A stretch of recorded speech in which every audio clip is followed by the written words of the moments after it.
Hello दोस्तों, स्वागत है आपका अपने YouTube channel only study centre 2.0 में। तो इस वीडियो में हम लोग क्लास 12th मैथ का मोस्ट आईएमपी क्वेश्चन देखने वाले हैं, जो कि आपके फाइनल बोर्ड एग्जाम में पूछा जाएगा। और सबसे पहले मैं आप लोगों को बता दूं कि मैथ में आपको मैक्सिमम प्रैक्टिस करना होगा, तब जाके आपके फुल मार्क्स आएंगे। मैथ में प्रैक्टिस के अलावा आपके पास कोई भी चॉइस नहीं है। अगर प्रैक्टिस नहीं करते हैं तो आपके नंबर कम आएगा, ये ऑब्वियसली बात है। मैथ में ज़्यादा से ज़्यादा आप लोग को प्रैक्टिस करना होगा, चाहे वो प्रीवियस ईयर क्वेश्चन पेपर हो या फिर मॉडल पेपर हो। आपको 2-3 बार प्रैक्टिस करना ही होगा हर एक सेट को बोल सकते हैं। अभी मान लीजिए 2024 का ही मॉडल सेट है, तो उसको टाइमर लगा करके आप लोग उसको प्रैक्टिस कर सकते हैं। देखिए टाइमर लगा करके 3 आवर्स का, कि आप लोग कितने टाइम में कितना क्वेश्चंस कर पा रहे हैं, कितने अच्छे प्रकार से। मैथ में आप लोग को ज़्यादा प्रैक्टिस करना होगा, ठीक है। हो सकता है कि आपको आता हो सारा कुछ, लेकिन फिर भी प्रैक्टिस आप लोग करना होगा। इसलिए जो भी क्वेश्चन मैं करा रहा हूँ, आप लोग पेन पेपर लेकर के बैठिएगा, उसको अच्छे प्रकार से प्रैक्टिस करने का प्रयास कीजिएगा। चाहे कोई भी क्वेश्चन हो, डजंट मैटर कि वो क्या है, मॉडल पेपर है या फिर कुछ भी है। प्रैक्टिस आप लोग को सबसे ज़्यादा करना होगा। मेरे भी 100 में 100 आया है, तो उसके लिए मैंने भी बहुत ज़्यादा प्रैक्टिस किया था, ठीक है। तो आई थिंक आप लोग समझ गए होंगे। तो चलिए वीडियो को स्टार्ट करते हैं। और वीडियो को स्टार्ट करने से पहले हमारे चैनल पर नया है तो चैनल को सब्सक्राइब करके जरूर रख लीजिएगा, साथ ही बेल आइकन को भी प्रेस कर लीजिएगा, और वीडियो को अपने दोस्तों के पास एक बार शेयर जरूर कीजिएगा, क्योंकि वीडियो बहुत ही ज़्यादा इंपॉर्टेंट है। और आपके पास अब टाइम बहुत ही कम बचा है, तो आपको मैक्सिमम प्रैक्टिस करना होगा। और अब से आप लोग को रेगुलर वीडियो मिलना शुरू हो जाएगा। कुछ इश्यू थे, कुछ कारण थे, इसलिए आप लोगों को रेगुलर वीडियो नहीं मिल पा रहे थे। आप लोग को दिख रहा होगा अभी कुछ दिनों से मैं रेगुलर वीडियो अपलोड नहीं कर पा रहा था, तो उसके कुछ कारण थे। तो अब आप लोग को रेगुलर मिलना शुरू हो जाएगा, और हर एक सब्जेक्ट का मिलेगा। ऐसा नहीं कि सिर्फ मैथ का ही मिलेगा, हर एक सब्जेक्ट का मिलेगा। तो चलिए हम लोग यहाँ पर स्टार्ट कर देते हैं, और इसमें हम लोग सब्जेक्टिव का देखने वाले हैं। और नेक्स्ट पार्ट में, यानी कि नेक्स्ट वीडियो में, मैं आप लोगों को ऑब्जेक्टिव भी करवा दूंगा। देख लीजिए यहाँ पर सबसे पहले ये 2 मार्क्स वाला क्वेश्चन है, दिख रहा होगा आप लोगों को। ऊपर सेक्शन ए है, और इधर ऊपर जनरल इंट्रोडक्शन दिया गया है। ये आप लोगों को पढ़ने की जरूरत नहीं है, ठीक है। चाहे तो पढ़ भी सकते हैं। मैं सेट को सेंड कर दूंगा आपके टेलीग्राम ग्रुप में। और टेलीग्राम ग्रुप को मैं अब ओपन इसलिए नहीं कर रहा हूँ, क्योंकि बहुत सारे बच्चे फालतू के मैसेज कर रहे हैं, ठीक। तो अभी तो मैं ओपन करने वाला हूँ नहीं, ओपन करूंगा, लेकिन फिर आप लोगों को फालतू मैसेज नहीं करना होगा। तो देख लीजिए फर्स्ट क्वेश्चन क्या है। अब हम लोग आते हैं क्वेश्चन पर, और क्वेश्चन को एक एक करके सोल्व करते हैं। फर्स्ट क्वेश्चन की, if f x is equal to 8x³ and g x is equal to x के पावर 1/3, फाइंड क्या है जी ऑफ एफ एक्स, ठीक। एफ एक्स हमको गिवन है, और जी एक्स भी गिवन है, तो हमको जी ऑफ एफ एक्स यानी कि बोल सकते हैं इसको गोफेक्स निकालना है, ठीक है। तो कैसे निकालेंगे, बहुत सिंपल होता है। मैं यहाँ पर कैलकुलेशन करके लाया हूँ, ठीक है। हर एक कैलकुलेशन करके लाया हूँ, आप लोगों को ज़्यादा यहाँ पर इफर्ट करने की जरूरत है नहीं। देख लीजिए, तो हमको गिवन क्या क्या है, एफ एक्स गिवन है, जी एक्स भी गिवन है। हमको निकालना क्या है, निकालना है जी ऑफ एफ एक्स, यानी कि g of x. G of f x इसको बोलते हैं ना, तो जी और ब्रैकेट लगा दिए, ब्रैकेट का यहाँ पर मतलब ऑफ आ गया, तो जी ऑफ और एफ एक्स, यहाँ पर जो ये एफ एक्स है, अगर ऐसे यहाँ पर कहाँ कहीं पर लिखा हो g of f x, g of f x, तो इस ओ को हटा करके हम लोग ओ बोल सकते हैं, यानी कि जी ऑफ ब्रैकेट एफ एक्स ऐसे लिख सकते हैं, ठीक। अब क्या करते हैं, बहुत सिंपल है, समझिएगा। अब क्या करेंगे, यहाँ पर देख लीजिए ब्रैकेट में एफ एक्स है, तो एफ एक्स का क्या करते हैं, मान यहाँ पर रख देते हैं ब्रैकेट में, तो जी और एफ एक्स की जगह पर 8x³ आ गया। और अगर इसको हम लोग देखें ओवरऑल इसको, तो ये हमारा क्या बन गया, ये हमारा पूरा जी एक्स बन गया। इसको हम लोग 8x³ को एक बार के लिए क्या मान लेंगे, एक्स मान लेंगे, तो हमारा 8x³ जो है एक बार के लिए एक्स मानेंगे, तो जी एक्स बन गया पूरा, ठीक। तो जी एक्स तो हमारा ये है, एक्स के पावर में सॉरी एक्स के पावर में 1/3, ये है हमारा जी एक्स। तो ये पूरा हमारा जी एक्स है, तो एक्स की जगह पर इसको रखेंगे, ठीक है। तो जी एक्स इसको मान लिए, और जी एक्स में इसको पुट करते हैं, तो ये हमारा एक्स है, और इसके पावर में हाफ 1/3 था, तो 1/3 रख दिए, ठीक। अब 8 का 1/3 पावर करेंगे तो 2 निकल कर आ जाएगा, और x³ का 1/3 पावर करेंगे तो x निकल कर आ जाएगा, मतलब कि 2x इसका राइट आंसर होगा। और एक क्वेश्चन आप लोग का ऐसा बनेगा, 100% की गारंटी है, ठीक है। इसके बाद आ जाते हैं सेकंड क्वेश्चन पर। सेकंड क्वेश्चन देख लीजिए, एक क्वेश्चन ये आप लोग का सेकंड चैप्टर से ऐसा भी बनेगा, ठीक है। तो क्या करते हैं यहाँ पर, एक्चुअली यहाँ पर सबसे पहले क्वेश्चन देख लीजिए, क्वेश्चन क्या बोल रखा था। यहाँ पर प्रूव करने के लिए बोला था, प्रूव डैट, ये हमको देखा 10 inverse 2/11 plus 10 inverse 7/24 is equal to 10 inverse 1/2, ये हमको प्रूव करना है, ठीक।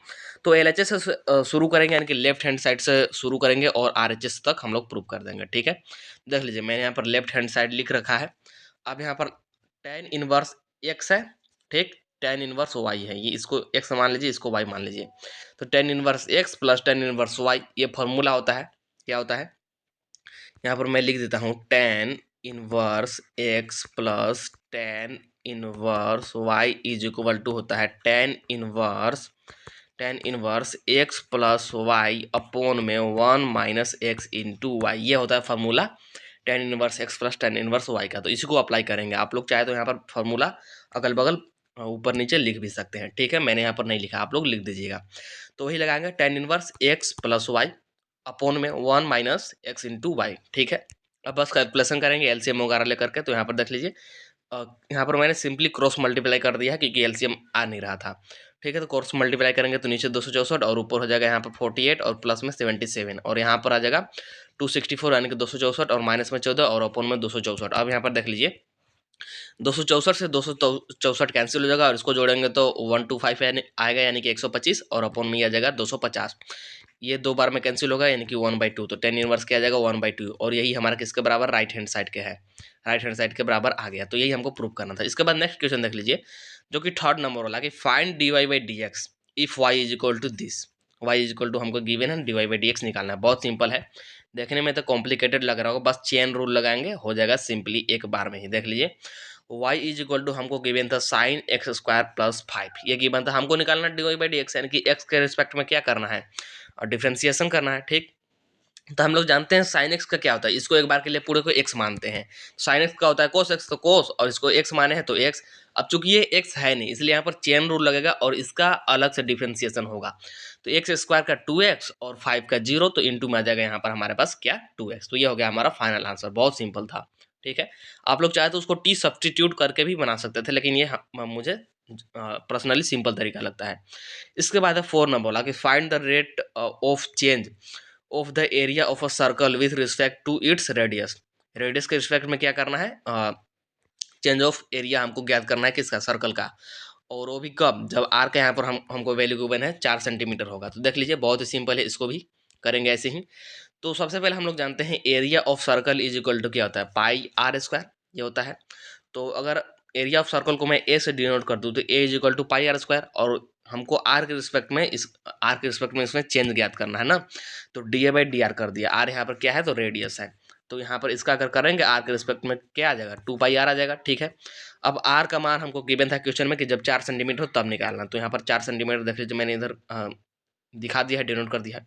यहाँ पर 4 रखेंगे तो 4 दूनी के 8 और ये पाई, और सेंटीमीटर स्क्वायर पर सेंटीमीटर आप लोग यूनिट लगाना नहीं भूलिएगा। इसके बाद 5 नंबर वाला क्वेश्चन देख लीजिए। 5 नंबर वाला क्वेश्चन आप लोग को दिख रहा होगा, इंटीग्रेशन से है, इसका मान ज्ञात करना है। √x से -1/√x का होल स्क्वायर है। बहुत ही सिंपल है, कैसे करेंगे देखिए। इसको इस प्रकार से कर सकते हैं कि होल स्क्वायर को खोल देते हैं हम लोग, होल स्क्वायर को खोल देंगे। अदरवाइज और भी तरीके होते हैं, इंटीग्रेशन में बहुत सारे तरीके होते हैं, सब अपना अपना तरीका आप लगाता है। आपको जो इजी लगे वो आप लोग ले लीजिएगा, ठीक है। तो मैंने यहाँ पर होल स्क्वायर को खोल दिया है, a square plus b square minus 2ab, ठीक है। इससे ये कैंसिल हो जाएगा तो x प्लस 1/x और -2 dx हो जाएगा। अब अलग अलग इंटीग्रेशन कर देंगे, x का x स्क्वायर अपॉन 2, 1/x का log x और माइनस का 2 का माइनस का 2x प्लस में c कॉन्स्टेंट, ठीक है। तो ये हो जाएगा आप लोग का 5 नंबर वाला क्वेश्चन हो गया यहाँ पर। इसके बाद आगे आते हैं 6 नंबर वाला, देख लीजिए। If a line makes equal angle with the x y and z axis find the direction cosine. क्या निकालना है, क्या फाइंड करना है, डायरेक्शन कोसाइन फाइंड करना है ना। और यहाँ पर जो एंगल है ये इक्वल एंगल है एक्स वाई जेड के साथ। यदि एक रेखा एक्स वाई और जेड के साथ समान कोण बनाती है तो इसकी दिक कोसाइन ज्ञात कीजिए। बहुत ही सिंपल है, एक्स वाई जेड के साथ मैंने यहाँ पर देख लीजिए लिख दिया है, angle with the x y and z axis is equal, ठीक है। इक्वल एंगल बना रहा है, क्वेश्चन में ही बोल दिया है। और जो डायरेक्शन कोसाइन होता है वो होता है हमारा LMN, आप लोग इतना तो जानते ही होंगे। और हम लोग ये भी जानते हैं कि L का स्क्वायर प्लस M का स्क्वायर प्लस N का स्क्वायर इज इक्वल टू 1 होता है। और तीनों इक्वल है तो इसको भी मैं L बोल सकता हूँ, इसको भी L बोल सकता हूँ, या फिर इसको भी M बोल सकते हैं, इसको भी M बोल सकते हैं। आप लोग किसी में भी ले सकते हैं, मैंने यहाँ पर L में ले लिया है, ठीक है। तो यहाँ पर 3L स्क्वायर आ जाएगा इज इक्वल टू 1, तो L square is equal to 1/3, तो L इज इक्वल टू +-1/√3। और यही एल के बराबर होगा, एम के बराबर भी यही होगा, एन के बराबर भी यही होगा, क्योंकि इक्वल एंगल है, ठीक है। इसके बाद आ जाते हैं क्वेश्चन नंबर 7, आई थिंक, हाँ क्वेश्चन नंबर 7 देख लीजिए क्या है। क्वेश्चन नंबर 7 देखिएगा कि एवेल्यूएट मतलब कि मान ज्ञात करना है PA इंटरसेक्शन B निकालना है, और हमको 2PA is equal to PB is equal to 5/3 and PA/B is equal to इतना हमको गिवन है। प्रायिकता से बहुत ही सिंपल है, देखिएगा कैसे करेंगे। प्रायिकता वाले तो क्वेश्चन एक्चुअली सिंपल होते हैं, ठीक है। तो ये हमको क्वेश्चन में गिवन था, मैंने यहाँ पर लिख दिया ये क्वेश्चन में गिवन था, ठीक है। तो ये गिवन था तो मतलब P B is equal to ये हो जाएगा, P B is equal to ये, और साथ में 2 PA इज इक्वल टू ये भी होगा। तो यहाँ पर लिख दिया P B is equal to 5/13 और साथ में 2 PA इज इक्वल टू 5/13, क्योंकि दोनों के बराबर है, दोनों को अलग अलग करके लिख सकते हैं। तो P A is equal to 2 को नीचे भेज दीजिए, नीचे जा करके गुना हो जाएगा, तो 5/26। तो पी बी भी निकल गया, पी ए भी निकल गया। अब हमको निकालना क्या था, हमको तो पी ए इंटरसेक्शन बी निकालना था। P A intersection B, I think हाँ, पी ए इंटरसेक्शन बी ही निकालना है। तो P A by B, P A by B is equal to 2/5, ये क्वेश्चन में गिवन है 2/5, ये क्वेश्चन में गिवन है P A by B is equal to. और हम लोग फार्मूला जानते हैं पी ए बाई बी का क्या होता है, P A intersection B upon में पी बी, और ये इसके इक्वल है तो इसके इक्वल लिख देंगे, ठीक। हमको तो ये मालूम नहीं है क्योंकि इसी को तो हमको निकालना है, तो इसको एज इट इज छोड़ देंगे और पी बी को उधर मल्टीप्लाई कर देते हैं। तो 2/5 गुने में पी बी का मान कितना है, अभी यहाँ पर देख लीजिए, यहाँ पर दिख रहा होगा आप लोगों को 5/13, तो 5 से 5 कैंसिल, तो 2/13 आ जाएगा, देख लीजिए यहाँ पर 2/13 आप लोग को साइड में दिख रहा होगा, ठीक है। इसके बाद नेक्स्ट क्वेश्चन की बात करें तो क्वेश्चन नंबर है 8, जो कि सेक्शन बी में आ गया, ठीक है। तो देख लीजिए, by using the properties of determinant so that, क्या करना है, सारणी के गुणधर्म का उपयोग करना है, चैप्टर नंबर 4 से है, और इसको प्रूफ करना है LHS is equal to RHS, ठीक है। तो हम लोग LHS से स्टार्ट करेंगे, RHS को प्रूफ करेंगे, बहुत ही सिंपल होता है, देख लीजिए। और एक क्वेश्चन यहाँ से भी आपके बनेगा। तो LHS में ये हमको गिवन था, ठीक, एज इट इज उतार दीजिए जो क्वेश्चन में गिवन था। अब यहाँ पर क्या करते हैं, और सबसे पहले तो ABC कॉमन लेते हैं, ABC, इस फर्स्ट रो से A कॉमन ले लेते हैं, सेकेंड रो से B और थर्ड रो से C, ABC, क्योंकि राइट हैंड साइड में आपको ABC दिख रहा होगा। तो सबसे पहले यही काम करते हैं कि ABC कॉमन ले लेते हैं। तो देख लीजिए यहाँ पर मैंने एक साथ ले लिया, आप लोग चाहे तो अलग अलग भी ले सकते हैं, बहुत लंबा निकल जाएगा, वैसे करने का कोई मतलब है नहीं। तो ABC यहाँ पर कॉमन ले लिया, तो ऊपर फर्स्ट वाले रो से A कॉमन लिए हैं, ठीक। तो यहाँ पर 1/a प्लस में 1 आ जाएगा, 1/a, क्योंकि इन लोग के पास ए था नहीं, तो जबरदस्ती ए कॉमन लिए तो वो डिवाइड में लग जाता है, कॉमन लेना तो आपको आता ही होगा। फिर सेकेंड वाले से बी लिया है और थर्ड वाले से सी, तो सिंपल वही कॉन्सेप्ट लगा हुआ है, ठीक है। ABC तो आ गया, और साथ में और भी था, वहाँ पर था 1 + 1/a + 1/b + 1/c, ये हमारा राइट हैंड साइड में था, ABC इंटू में दिस। तो इसको लाना भी बहुत ही सिंपल है, क्या करते हैं देख लीजिए, संक्रिया लगाएंगे, मतलब कि ऑपरेशन लगाएंगे R1 में, यानी कि रो 1 में क्या लगाएंगे, R1 + R2 + R3, यानी कि तीनों रो को जोड़ दे रहे हैं, सिंपली तीनों को जोड़ेंगे। तो देख लीजिए क्या होगा, इन लोग तीनों को ऐसे जोड़ेंगे, इसको भी जोड़ना है, इसको भी जोड़ना है, और इसको भी जोड़ना है ना, ऐसे जोड़ना है। तो जोड़ेंगे तो यहाँ पर देख लीजिए 1 यहाँ पर है, 1/a, यहाँ से 1/b और यहाँ से 1/c, तो सभी में ऐसा बन जाएगा, ठीक है। और जो हमारा सेकेंड रो है और थर्ड रो है, इसको तो एज इट इज छोड़ेंगे, क्योंकि उसमें कुछ भी हम लोग चेंज नहीं किए हैं, तो एज इट इज उसको लिख देना है, ठीक। अब ये हमको चाहिए, राइट हैंड साइड में ये है, तो इसको कॉमन ले लीजिए, ठीक है, कॉमन ले लेते हैं। तो ABC एज इट इज, और इस रो से 1 + 1/a + 1/b + 1/c कॉमन ले लिए, ठीक। तो यहाँ पर 1 1 1 बच गया, सॉरी। और यहाँ पर जो हमारा था एज इट इज, वो एज इट इज ही है, ठीक है। अब यहाँ पर क्या करते हैं, फिर ऑपरेशन लगाएंगे, मतलब संक्रिया लगाएंगे, C2 और C3 में दो ऑपरेशन एक साथ लगा रहे हैं, आप लोग अलग अलग भी लगा सकते हैं, दो ऑपरेशन एक साथ क्या करेंगे, C2 में C2 - C1 करेंगे और C3 में C3 - C1 करेंगे। ऐसा करने से क्या होगा, यहाँ भी 0 बन जाएगा, यहाँ भी 0 हो जाएगा। तो फिर प्रसार करेंगे तो सिर्फ इसके सापेक्ष मतलब कि R1 के सापेक्ष प्रसार करेंगे, तो सिर्फ इसके लिए हमको करना होगा कैलकुलेशन, ठीक है। तो इसीलिए यहाँ पर ऐसा कर रहे हैं, 0 0 बना रहे हैं, ठीक है। तो इसको तो एज इट इज छोड़ेंगे, ऑपरेशन जो लगाए हैं उसको लगा देंगे, तो ये यहाँ पर C2 - C1 करेंगे तो यहाँ पर ये बन जाएगा, और यहाँ पर C3 - C1 करेंगे तो ये बन जाएगा, ठीक है।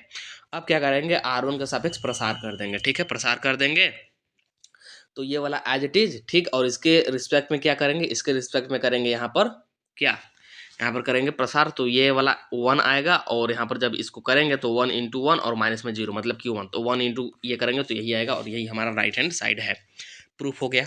इसके बाद नेक्स्ट क्वेश्चन देख लीजिए, नेक्स्ट क्वेश्चन कौन सा है हमारा, क्वेश्चन नंबर है 9, क्या है कि test the continuity of the following function at the point x = 0, x = 0 पर सातत्यता की जांच करना है, fx ये गिवन है, बहुत ही सिंपल है।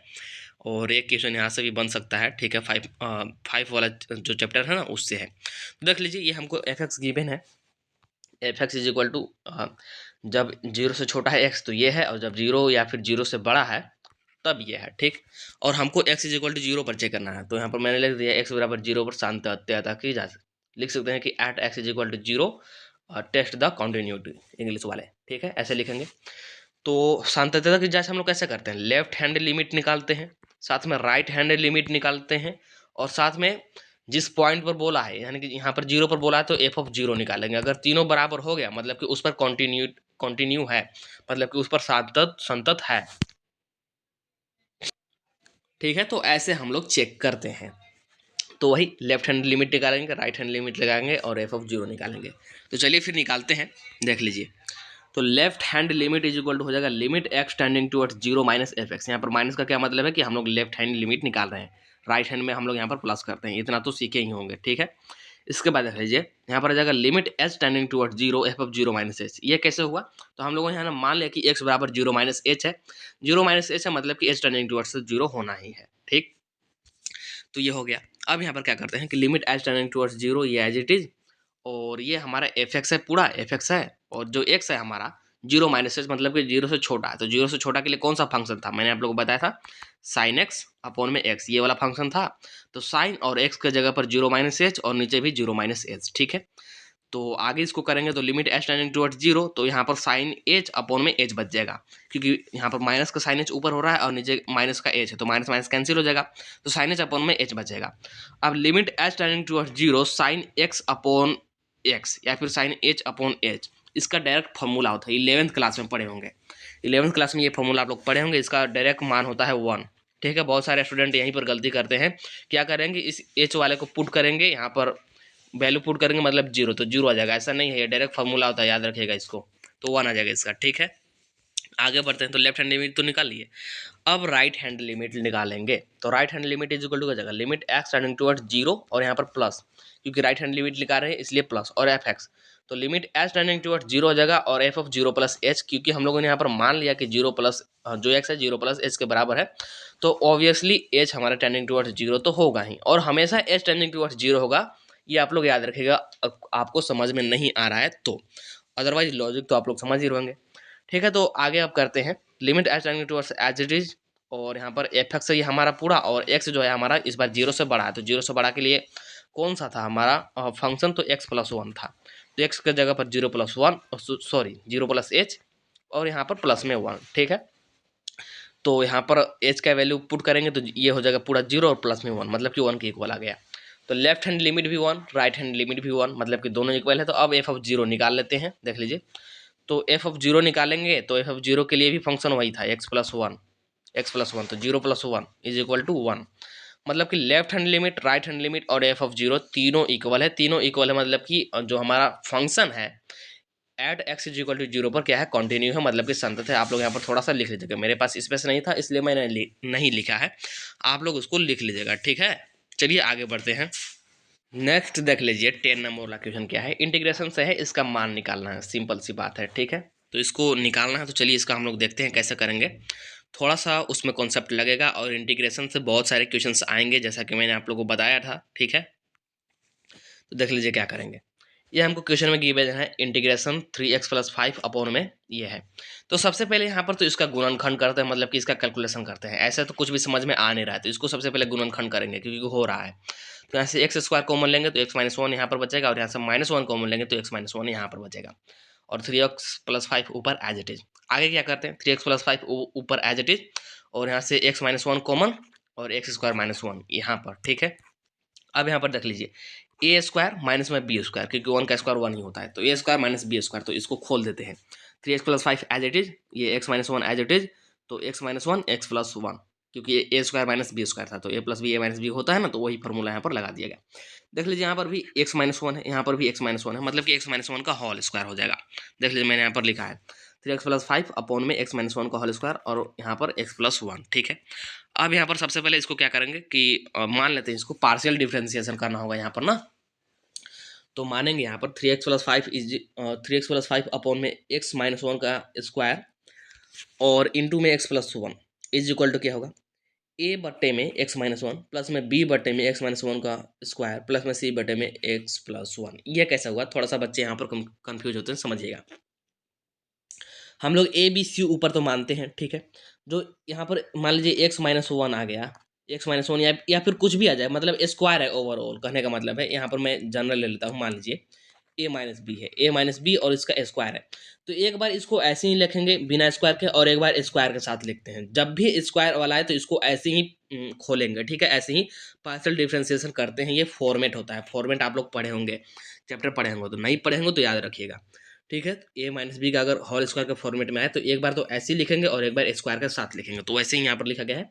और एक बार एक्स प्लस वन था तो सी बटे में एक्स प्लस वन लिख दिए, ठीक। अब क्या करते हैं कि 3x+5 एज इट इज, और इसको उधर मल्टीप्लाई करते हैं, इसको उधर ले जा करके मल्टीप्लाई करेंगे, ठीक है। मल्टीप्लाई करेंगे तो ये x-1 है, और यहाँ पर x-1 का होल स्क्वायर है, तो एक कट जाएगा यहाँ पर, मतलब कि x-1 बचेगा और x+1 इंटू में a। और फिर b के साथ करेंगे तो b के साथ में x-1 का होल स्क्वायर यहाँ पर भी है, x-1 का होल स्क्वायर यहाँ पर है, तो x-1 का whole square cancel, x+1 into में b बचेगा, ठीक। और इसके बाद आगे यहाँ पर x+1 है तो x+1 वाला कैंसिल हो जाएगा, और x-1 का होल स्क्वायर बचेगा, और इंटू में c, तो ये हो जाएगा, ठीक। अब हमको ए बी और सी का वैल्यू निकालना है। ए बी सी का वैल्यू निकाल लेंगे तो फिर इंटीग्रेशन बहुत ही इजी हो जाएगा, आराम से निकाल सकते हैं। तो ए बी सी का वैल्यू निकालने के लिए क्या करेंगे, एक्स का मान अलग अलग लेंगे। एक बार इसको जीरो के बराबर कीजिए तो एक्स बराबर वन आ जाएगा, तो एक बार ये एक्स का मान लेंगे। एक बार इसको जीरो के बराबर कीजिए तो एक्स बराबर -1 आ जाएगा, एक बार ये ले लेंगे। लेकिन हमारे पास ए बी सी 3 है, और ऐसे तो हमारे पास 2 ही मिलेंगे, ए और बी का वैल्यू, लेकिन सी का भी तो चाहिए। तो एक वैल्यू कुछ भी अपने आप से रख लीजिए, जो भी आपके मन में आए। तो जो ईजी होगा उसी को रखेगा। एक्चुअली कैलकुलेशन करने से क्या ज़्यादा फायदा, मान लीजिए 5 रख रहे 10 रहे तो कैलकुलेशन ज़्यादा होगा। तो ईजी यहाँ पर जीरो पड़ेगा, तो इस बराबर मैंने जीरो ले लिया, ठीक है। आप लोग ऐसे ले सकते हैं, दो भी ले सकते हैं, उसके मतलब कि कोई प्रॉब्लम है नहीं। तो अब यहाँ पर करते हैं, एक्स बराबर 1 रखेंगे तो क्या होगा, तो यहाँ पर 1 रखिए तो ये हो जाएगा 8, ठीक। यहाँ पर रखेंगे तो ये हो जाएगा पूरा जीरो, क्यों, क्योंकि 1 - 1 इंटू जीरो, और जीरो इंटू दिस पूरा जीरो, ठीक। और यहाँ पर 1 + 1 इंटू टू, तो यहाँ पर जाएगा 2 भी, ठीक। और ये भी जीरो हो जाएगा, क्योंकि 1 - 1 इंटू जीरो तो पूरा जीरो, तो 2b इक्वल टू 8, मतलब कि b इक्वल टू 4, ठीक। सिंपल है। ऐसे लग रहा होगा कि कितना कैलकुलेशन है, लेकिन बहुत सारे जीरो हो जाते हैं, इसलिए कैलकुलेशन ईजी भी हो जाता है। इसके बाद अब यहाँ पर देख लीजिए एक्स बराबर -1 रखते हैं, तो यहाँ पर -1 रखेंगे तो यहाँ पर 2 बचेगा, और यहाँ पर अगर रखते हैं तो -1 यहाँ पर और +1 जीरो हो जाएगा, मतलब ये कैंसिल, और यहाँ पर -1 + 1 ये भी कैंसिल। यहाँ पर रखेंगे -1 - 2, तो 2 का स्क्वायर 4 इंटू सी, तो मतलब कि 4c, तो c इक्वल टू क्या जाएगा 1/2 आ जाएगा, ठीक है। बी का मान निकल गया, सी का भी निकल गया। अब निकाल लेते हैं ए का, तो एक्स इक्वल टू जीरो रखेंगे, यहाँ पर जीरो रखिए तो 5 आ जाएगा। यहाँ पर जीरो रखेंगे तो ओवरऑल ये माइनस का ए आएगा, ठीक, माइनस का ए। प्लस में यहाँ पर जीरो रखते हैं तो यहाँ पर जीरो रखेंगे तो कितना आ जाएगा, सिर्फ बी आएगा, तो बी का मान यहाँ से रख दीजिए, 4 मैंने यहाँ पर रख दिया, ठीक है। यहाँ पर रखते हैं जीरो तो ये सिर्फ सी आएगा, तो सी का मान यहाँ से रख दीजिए 1/2, ठीक। तो अब यहाँ से सब इधर उधर करके निकाल लेंगे, माइनस का 1/2 आ जाएगा, ठीक। आप समझिएगा, अब यहाँ पर ये सिंपल इंटीग्रेशन बन जाएगा, ठीक है। तो 3x+5 अपॉन में दिस इज इक्वल टू क्या बोल सकते हैं, ए बी सी यहाँ पर था तो ए बी सी का मान रख दिए, और जो एज इट इज नीचे था एज इट इज, ठीक है। तो अब क्या करते हैं कि इसका इंटीग्रेशन लगा देते हैं। इसका इंटीग्रेशन मतलब इसका इंटीग्रेशन तो अलग अलग यहाँ पर देख लीजिए, मैंने इंटीग्रेशन लगा दिया है। और ये माइनस का जो हाफ था इसको मैंने बाहर ले लिया, क्योंकि कॉन्स्टेंट है, और 1 में x-1 dx, प्लस में ये 4 बाहर, और 1 में x-1 का होल स्क्वायर dx, और 1/2, और 1 में x+1 dx, ठीक है। और इसको हम लोग क्या बोल सकते हैं, इसको हम लोग बोल सकते हैं 3x+5 अपॉन में x³ - x² - x+1, क्योंकि हम लोग इसी से तो ऐसा बनाए थे। तो इससे ऐसा नहीं लिख सकते हैं, क्या लिख सकते हैं, मतलब कि हमको इसी का इंटीग्रेशन ज्ञात करना था, और ओवरऑल यहीं पर हम लोग पहुंच गए, ठीक है। यहाँ पर एज इट इज सब कुछ लिखा गया, बस इसको ऊपर मैंने लिया है x-1 का, और जो यहाँ पावर नीचे में 2 था तो ऊपर जाकर के -2 हो जाएगा, ठीक है। अब बस सिंपल इंटीग्रेशन करेंगे, माइनस का हाफ एज इट इज, और 1/x का log x, बात खत्म। 4 एज इट इज, और ये x के पावर n वाला लगेगा, x के पावर n वाला, तो ये पूरा x, और x के पावर n+1 होता है, तो -2 + 1 यानी कि -1 बचेगा, और नीचे भी -1 ही बचेगा, और प्लस में हाफ log x+1, और इधर कांस्टेंट c आएगा, ठीक है। अब यहाँ पर देख लीजिए, यहाँ पर हाफ log x+1 है, और यहाँ पर माइनस में हाफ log x-1 है।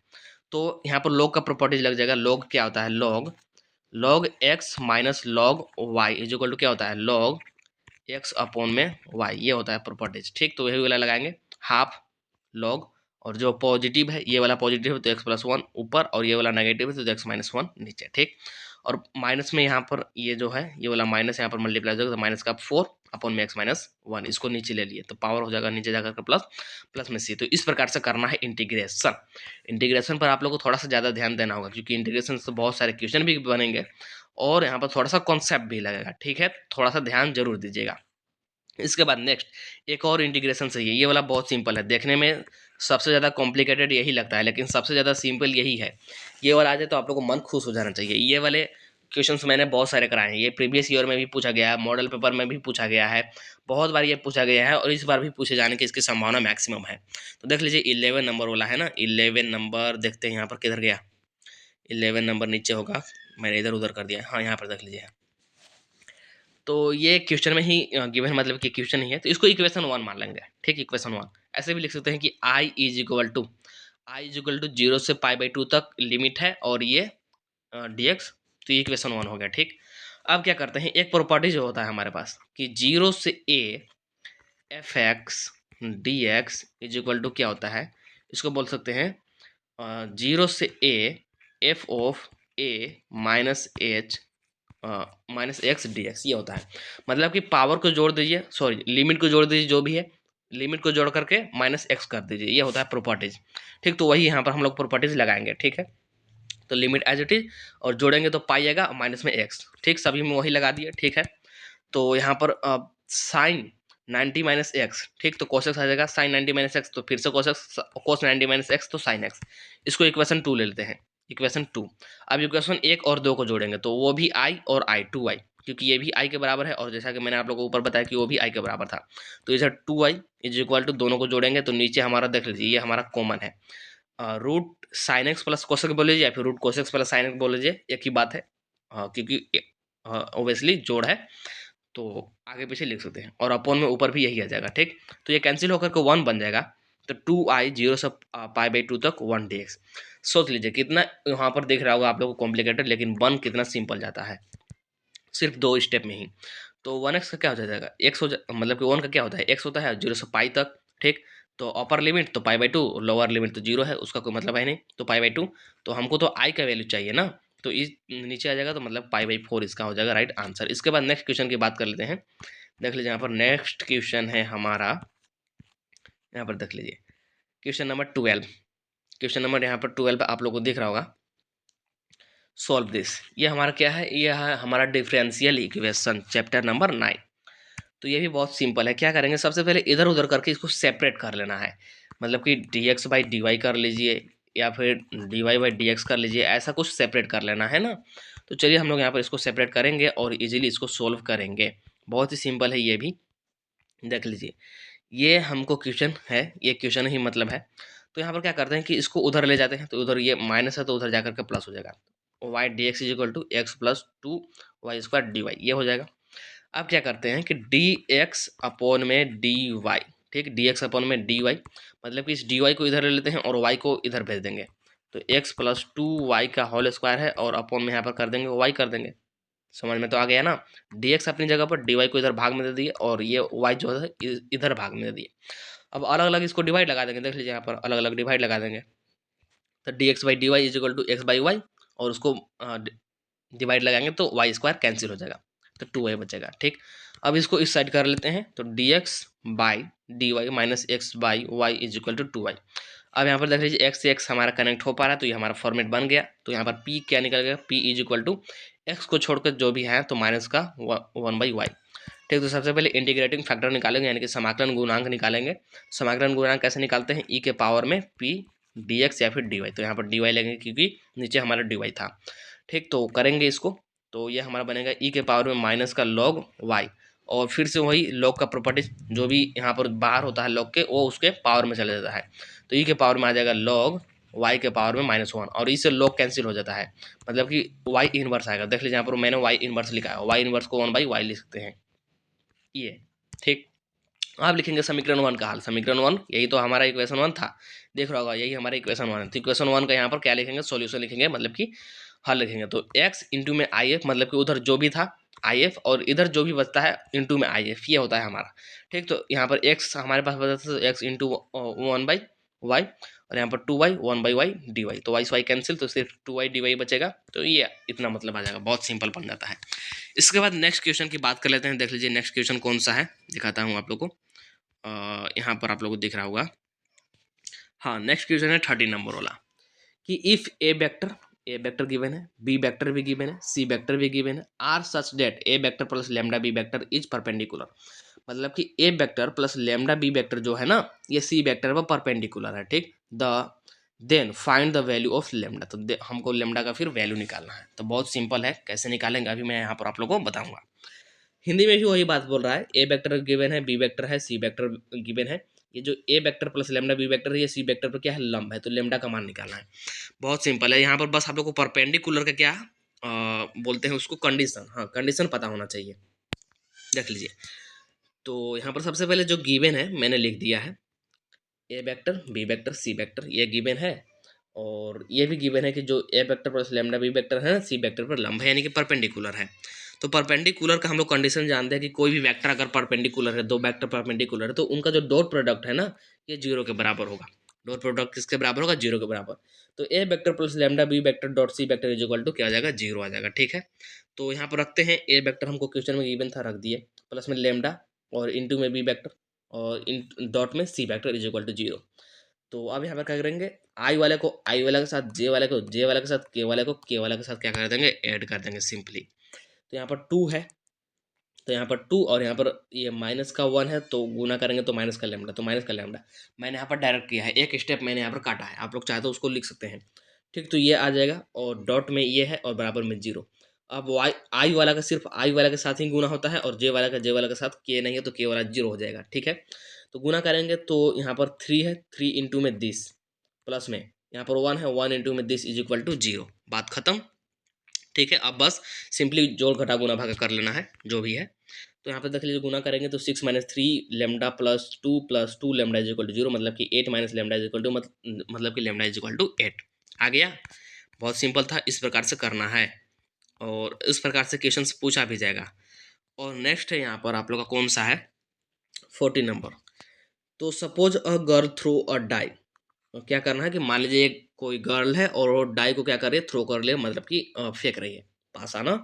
इफ सी गेट्स 5 और 6 सी टॉस अ क्वाइन, 5 या 6 आती है तो क्वाइस को टोन करती, सॉरी क्वाइन को टॉस करती है और 3 टाइम्स, और वो भी कितने times, 3 times. And note the number of heads, और हेड के नंबर को क्या करती है, नोट करती है। इफ सी गेट्स 1 2 3 और 4, और वो क्या आता है पासा पर, मतलब 1 2 3 या फिर 4 आता है, तो वो फिर भी क्वाइन को टॉस करते हैं, लेकिन सिर्फ एक बार। देख लीजिए यहाँ पर लिखा गया है, और फिर यहाँ पर हेड को नोट करते हैं। इफ सी ऑब्टेन्ड एग्जैक्टली 1 हेड, what is the probability that she threw 1 2 3 और 4 विथ द डाई, ठीक है। हिंदी में भी देख लेते हैं, यहाँ पर हिंदी में आप लोग को दिख जाएगा, दिखाता हूँ आप लोग को। थोड़ा सा नीचे आएंगे, पीडीएफ थोड़ा सा लंबा बन गया, देख लीजिए। वही बात है हिंदी में कि मान लीजिए कि कोई लड़की एक पासा उछालती है, ठीक, एक लड़की है पासा उछाला, पासा पर 5 या 6 आया, तो फिर वो सिक्का को उछालेगी, वो भी कितने बार, 3 बार, देख लीजिए यहाँ पर 3 बार। और फिर चीतों की संख्या को नोट करते हैं, चीत को बोलते हैं हेड। यदि उसे 1 2 3 या फिर 4 आ गया, 5 में तो 5 या 6 में तो 3 बार उछाल रही थी सिक्का को, लेकिन 1 2 3 या फिर 4 आ गया, तो फिर भी उस सिक्का को उछालेगी, लेकिन एक सिक्के को, मतलब कि एक बार, ठीक, एक सिक्के को एक बार। और वह फिर से वही नोट करती है चीत को, ठीक है। चीत या पट प्राप्त होता है। यदि उसे ठीक एक चित प्राप्त होता है, क्वेश्चन में ये हमको गिवन है कि उसे ठीक एक चित प्राप्त होता है, तो उसके द्वारा उछाले गए पासे पर 1 2 3 या फिर 4 प्राप्त होने की क्या प्रायिकता है, ये हमको बताना है। और यहाँ पर आई थिंक मैंने इसको सोल्व कर नहीं लाया है, और ये थोड़ा सा लंबा जाएगा, तो मैं कॉन्सेप्ट बताता हूँ, आप लोग सॉल्व करने का इसको प्रयास कीजिएगा। कैसे समझिए, एक्चुअली इसका जो प्रोबेबिलिटी है ना, अलग अलग बनेगा। जैसे यहाँ पर मान लीजिए एक पासा है, ठीक, एक लड़की के पास पासा है और इसको उछालते हैं, तो उसके पास यहाँ पर कितने आ सकते हैं, 6 बन सकते हैं, मतलब कि एक आ सकता है, 2 3 4 5 6, ये आ सकता है। तो मैं यहाँ पर लिखता हूँ, एक आएगा या फिर 2 आएगा या फिर 3 आएगा या फिर 4 आएगा या फिर 5 आएगा या फिर 6 आएगा, ठीक। अब क्या है कि अगर एक आता है या फिर 2 आता है या फिर 3 आता है या फिर 4 आता है, ठीक है। तो एक बार क्या करेगी, एक मतलब एक सिक्के को उछालेगी, तो हेड या फिर टेल आ सकता है, हेड या फिर टेल आ सकता है, हेड या फिर टेल आ सकता है, यहाँ भी वही लिखेगा, यहाँ भी हेड या फिर टेल आ सकता है। 1 2 3 या फिर 4 आया, तो वो सिक्का को एक बार उछालेगी, और उस पर एक बार उछालेगी तो ऑब्वियसली बात है हेड या फिर टेल ही आएगा, ठीक। और 5 और 6 आएगा तो वहाँ पर सिक्का को 3 बार उछालेंगे, तो उसके लिए 8 केस बनेंगे। तो केस आप लोग को बना लेना है, ठीक। और इसके बाद सॉल्व करने का प्रयास करना है। मैं यहाँ पर सॉल्व करके नहीं लाया हूँ, और इतना बड़ा सॉल्व कर पाना, आई मीन ऐसे मोबाइल पर लिख पाना पॉसिबल नहीं है, थोड़ा सा लंबा जाएगा, तो आप लोग को लिख करके बताना होगा, ठीक है। तो इसको मैं यहाँ पर करा नहीं रहा हूँ, हो सकता है मैं टेलीग्राम ग्रुप में सेंड कर दूँ या फिर अलग से करा दूंगा, तो उसके लिए आप लोग को टेंशन नहीं लेना है। आया होगा वीडियो पसंद आया हो तो वीडियो को लाइक कर दीजिएगा, चैनल को सब्सक्राइब कर लीजिएगा। चलिए फिर मिलते हैं नेक्स्ट वीडियो में।